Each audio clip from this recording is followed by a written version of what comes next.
ನಿಮ್ಮ ಪ್ರೀತಿಯ ಶಾಲಿನಿ ಮಿತ್ರ ಮಾತಾಡ್ತಾ ಇದ್ದೀನಿ. ಈಗ ನಾವು ನೋಡ್ತಿರೋದು ಇನ್ನರ್ ಚೈಲ್ಡ್ ಹೀಲಿಂಗ್ ಟೆಕ್ನಿಕ್. ನಮ್ಮ ಮನಸ್ಸಿನ ಒಳಗಡೆ ನಾವು ಚಿಕ್ಕ ವಯಸ್ಸಿಂದ ಈಗವರೆಗೂ ಒಂದು ಚಿಕ್ಕ ಮಗು ಇದೆ. ಆ ಮಗು ನಾವು ಚಿಕ್ಕ ವಯಸ್ಸಿಂದ ಏನೇನು ಕಷ್ಟಗಳು ನೋಡಿದ್ದೀವೋ, ಏನೇನು ನೋವನ್ನು ನೋಡಿದೀವೋ, ಅದು ಇನ್ನೂ ಅದು ಜ್ಞಾಪಕದಲ್ಲಿ ಇಟ್ಕೊಂಡಿದೆ. ಅದರ ಪರಿಮಾಣ ಈಗೂ ನಮ್ಮ ಬದುಕನ್ನು ಅದು ಪರಿಮಾಣನ ಕೊಂಡಿದೆ. ಇವತ್ತು ಅದನ್ನು ಚೇಂಜ್ ಮಾಡೋಣವಾ? ಒಂದು ಜಾಗಕ್ಕೆ ಹೋಗಿ ಕುಳಿತುಕೊಂಡು ಶಾಂತವಾಗಿ ನಿಮ್ಮ ಶ್ವಾಸವನ್ನು ಗಮನಿಸಿ. ಆಗ ನಿಮ್ಮ ಮನಸ್ಸಿನಲ್ಲಿರೋ ಎಲ್ಲ ನೋವನ್ನು ಒಂದು ಪೇಪರಲ್ಲಿ ಬರೆದು ಹಾಕಿ. ಆ ಬರೆಯುವಾಗ ಆ ಕ್ಷಣಕ್ಕೆ ನೀವು ಹೋಗುತ್ತೀರಾ.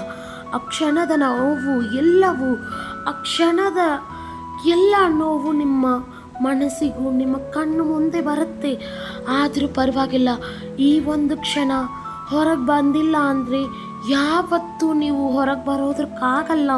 ಹಾಗಾಗಿ ಯಾವುದು ಡಿಸ್ಟರ್ಬೆನ್ಸ್ ಇಲ್ಲದೆ ಆ ಪೇಪರಲ್ಲಿ ನೀವು ಎಲ್ಲ ನೆಗೆಟಿವ್ ಥಾಟ್ಸನ್ನು ಬರೆದು ಬಿಡಿ. ಯಾರು ನಿಮ್ಮ ಹತ್ರ ಇಲ್ಲ, ಓಕೆನಾ? ನೀವು ಅದರಲ್ಲಿ ಆ ಪೇಪರನ್ನು ನಮ್ಮ ಫ್ರೆಂಡ್ ಅಂತ ಅಂದ್ಕೊಂಡು ನಿಮ್ಮ ಮನಸ್ಸಿನ ಎಲ್ಲ ದುಃಖ, ನೋವು ಎಲ್ಲವನ್ನು ಅದರಲ್ಲಿ ಬರೆದು ಬಿಡಿ.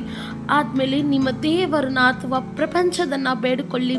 ದೇವ, ಇದು ನನಗೆ ಬೇಡ, ಇದು ನನಗೆ ಬೇಕಾಗಿರೋದಿಲ್ಲ, ನೀನೇ ಇಟ್ಕೊ, ನೀನೇ ನೋಡ್ಕೊ, ನಾನು ಸಂತೋಷವಾಗಿ ಬದುಕಬೇಕು ಅಂತ ಅದನ್ನು ಸುಟ್ಟಾಕ್ಬಿಡಿ. ಆ ಸುಟ್ಟಾಕಾದ ಮೇಲೆ ನೀವು ಮನಸ್ಸು ಒಂಥರ ನೆಮ್ಮದಿಯಾಗಿರುತ್ತೆ.